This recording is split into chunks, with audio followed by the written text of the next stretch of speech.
Foi um lixo completo, né? Foi uma das piores partidas do São Paulo em casa nos últimos tempos.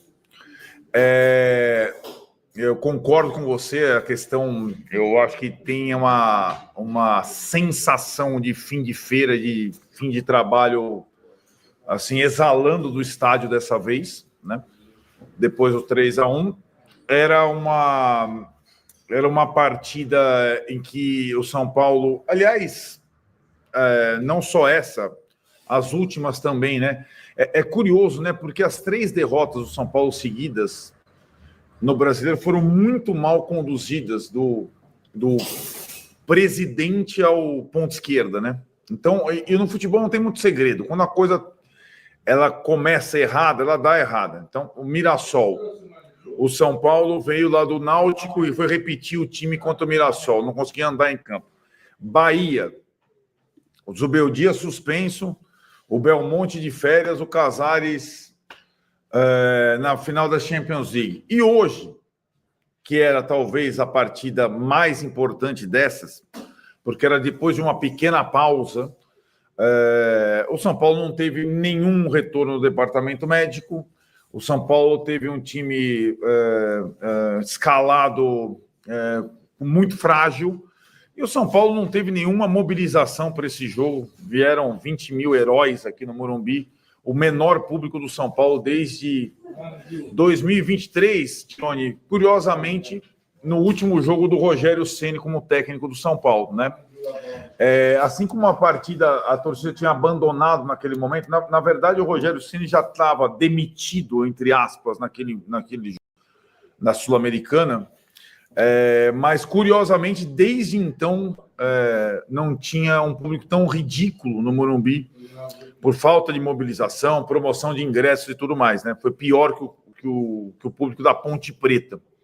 E aí, com essa sensação de fim de feira, fim de trabalho, vamos ver a entrevista, e mais uma vez a minha expectativa é que só fale o técnico, né? Com essa perspectiva fica a pergunta: quem, né? Quem pode assumir o São Paulo na eventual saída do Zubeldia nesse mês, que na verdade não é um mês, né? É 20 dias, vai ter férias, sim, para a galera. Antes da parte mais difícil da temporada, em que o São Paulo não deve contratar, além do Dineno, né? Que acabou estreando na marra hoje, às pressas.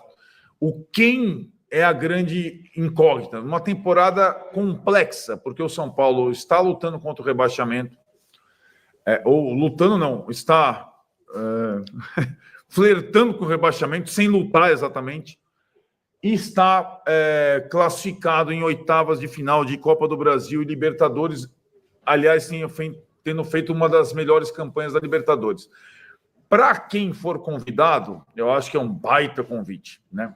Para o lugar do Zubeldia, porque o cara tem uma missão no Brasileiro que é simplesmente 45 pontos, e tem as possibilidades das Copas.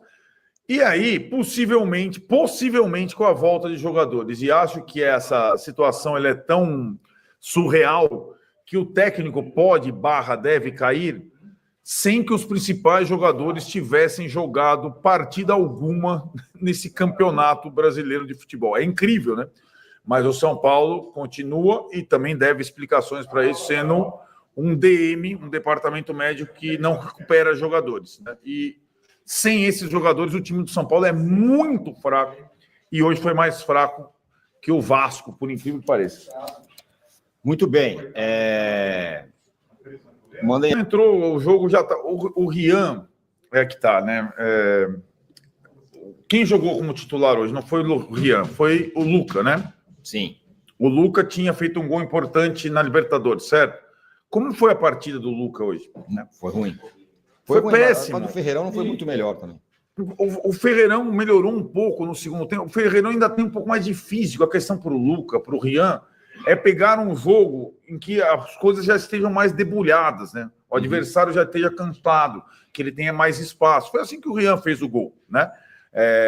Então é um processo. Não dá, o que não dá, time de futebol depender na temporada de jogadores que estavam na Copa São Paulo no início do ano. O São Paulo deveria depender do Lucas, do Oscar, do Caleri, e não do Luca ou do Rian. O Rian não está ainda em condição de decidir jogos para o São Paulo. Ele fez um baita gol, ele é um baita finalizador, mas o jogo já estava quando o Vasco já estava completamente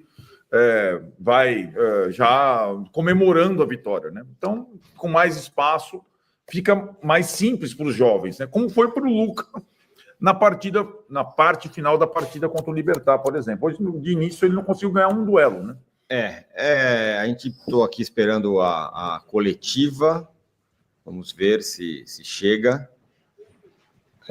Por enquanto, nada, tá? Aliás, não tem nem link, por enquanto, aqui.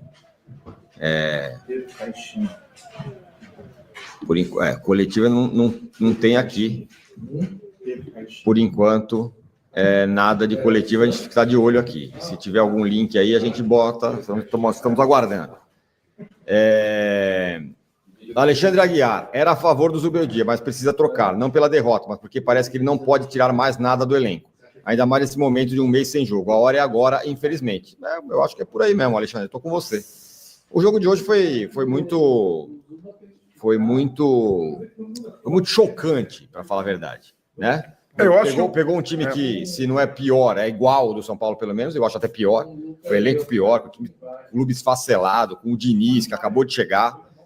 E tomou uma taca, tomou um vareio. Não é que perdeu de 1-0 com a bola rebatida, não. Tomou um cacete. O que mais chamou a atenção no jogo hoje foi como os jogadores mais experientes, não o Luca, que eu citei há pouco, e mais importantes do sistema defensivo, enterraram o time, né? O Enzo Dias enterrou o time, o Arboleda foi muito mal, o Rafael foi mal. São jogadores mais confiáveis possíveis, né? Não estou nem falando do Pablo Maia, que vem mal em todos os jogos, né? Mas o Enzo Dias vinha bem, o Arboleda quase sempre vai bem, o Rafael vinha bem, e eles foram muito mal. O Alan Franco um pouquinho melhor, mas de fato mal também, né? Só MRS, só eu vi o time entregar o jogo. Ninguém acha estranho o Enzo entregar gols nos últimos 4 jogos? Hoje não foi só ele. Muito estranha a postura do time hoje. Você achou, faltou, nesse sentido, você achou ruim, Arnaldo? Bom, é claro que não foi. Não, mas... eu achei, sobretudo, dos jogadores mais experientes no meio para trás. Acho que eles foram muito mal, displicentes. O goleiro, inclusive, sem envolvimento, sem entender que eles precisavam jogar mais, porque na frente só tinha moleque praticamente, né? Eles foram muito mal. Vamos lá. O que mais? Ramon, usem a voz de vocês para ajustar a rota enquanto ainda é possível. Se não mudar, vamos cair. Bom, a nossa voz eu acho que não tem mais salvação, meu amigo. Mas não que vai cair, mas acho que o jogo vai cair. Com toda a pinta de que vai cair. O Rodrigo Cabral coloca uma coisa interessante aqui. Há mais ou menos 30 dias, Diniz, Renato Gaúcho, Dorival e Tite estavam no mercado, né? Desses, apenas o Tite está disponível hoje, né? Porque teve um momento... Não está disponível, o cara está doente. Não, então... Não, sim. Apenas o Tite não está empregado, então, né? Não, mas me parece que ele nem estará também. É isso que eu quero dizer. Sim, possivelmente. Então, assim, ele não é uma... chama o Tite. Não, até porque a comissão técnica do Tite está trabalhando inteira no Santos. Sim. Né? Então, assim, não é uma opção, mesmo não estando empregado, mesmo que ele decidisse, quem sabe, voltar a trabalhar. Sim. São pouquíssimas opções nesse momento. Mas assim, vamos lá. Nós estamos falando agora de fazer 45 pontos. Esse eu sei que está nas Copas, que não sei. Mas acho que, diante do cenário que está se apresentando, é fazer 45 pontos, como disse você. Mas... não é ruim para o técnico que assumiu o São Paulo, porque a meta do cara agora é essa. É que nem o Luxemburgo quando assumiu o time, algum time. Sim. Não, estamos aqui. Ramon Dias. O sarrafo era baixo, mas é como é. Sim. O sarrafo está baixo. Mas aí que tá, eu acho que é. Mas eu tô falando, você não precisa trazer aí o Guardiola. Não precisa. Um técnico que não toma gol, você já ajuda. Sim, mas aí que tá. Mas você não pode errar nessa troca, senão você piora a sua situação. Sim, não pode errar, sem dúvida. Né? Então tem que ser um técnico com perfil. E o mercado nacional. Nacional não... tem muito pouca opção, né? Cara, tem a questão financeira, né? Não ter nada de coletiva aqui, nem link aqui. Você tá na Play ou tá no... Tô nos dois. Uhum. Tô nos dois. Aquilo lá foi teve gol de bumbum, o Uri Alberto tocando para um lado. Não, o São Paulo foi completamente dominado, mas aquilo lá foi um dos maiores vexames da história do São Paulo. Esse foi uma derrota vergonhosa, mas aquilo lá, com o Inter... Eles estão falando é do difícil 5x1 achar na pro história, Inter. foi a maior goleada que o São Paulo tomou na história, né? Em casa. Aquele 5x1 para o Inter, lá na época do Diniz, coincidentemente. Cláudio Fernandes fala que foi constrangedor, tem hora tinha momentos do jogo, Arnaldo, que me lembrou um pouco a final da Sul-Americana, que o São Paulo tentava pegar e não conseguia, porque era toque. Exato. Vareio o que aconteceu, e por isso que eu tô achando que não vai dar mais para o meu dia, não. Foi muito ruim, foi muito ruim, um desastre. Daniel Rodrigues, tirei foto com vocês, sou de Bebedouro, levei a namorada ao jogo, pois é. Eu que estava atrás de vocês, 6 horas de viagem para ver essa vergonha. Prazer conhecer vocês. Prazer, meu caro Daniel. Compre um vinho argentino. Cara, mas aí é grana, né, meu caro Gustavo? Não, cara. Putz, Jorge Jesus seria Imagina maravilhoso. Quanto esse cara vai cobrar. Meu cara, mas o cara aqui. Vem da Arábia, gente. O São Paulo tá quebrado, São Paulo velho. Não tem dinheiro. O que vai fazer? Não pensa... eu vou falar uma aberração, mas fica mais perto de um Carille da vida do que Jorge Jesus. Eu sei que é loucura exato. a gente falar isso, mas é isso, gente. Eu sei que não tem jeito. A galera tá falando, rasga o Felipe, só se fizer isso. Aí larga tudo, aí vira a página e vambora. Esse é o negócio. Jorge Jesus, vamos combinar que vai ser caro. João, tem muito torcedor de São Paulo, eu gosto, achei e gostei, e fui muito contra a queda do Crespo, em circunstâncias parecidas.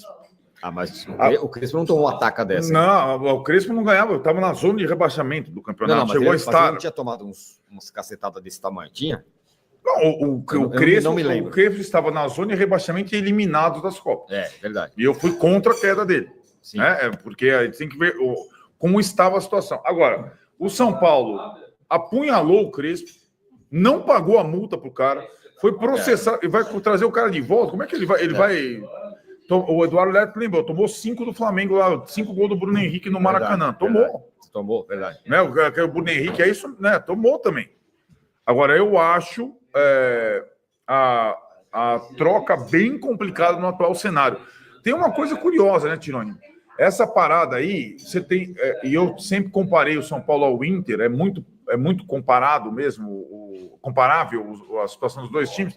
Você tem o técnico desses times também na corda bamba. O Roger agora, mesmo campeão gaúcho. O Inter na zona de rebaixamento. Sim. O Vojvoda, né? Tem técnico também que pode... Vojvoda seria meu nome, Vojvoda. É. Então é isso, né, galera? São Paulo corre risco de rebaixamento depois do jogo de quarta. São Paulo tá 1 ou 2 pontos da zona de rebaixamento, vai pegar Flamengo fora, vai ter uma tabela dificílima, Corinthians, depois parece que é Flamengo, Corinthians e... Cara, eu não sei qual foi o outro time. Mas outro time que tá em cima da tabela também, então vai ser jogo duríssimo. Então, corre esse rebaixamento e o Zubeldia, eu acho que vai ser demitido.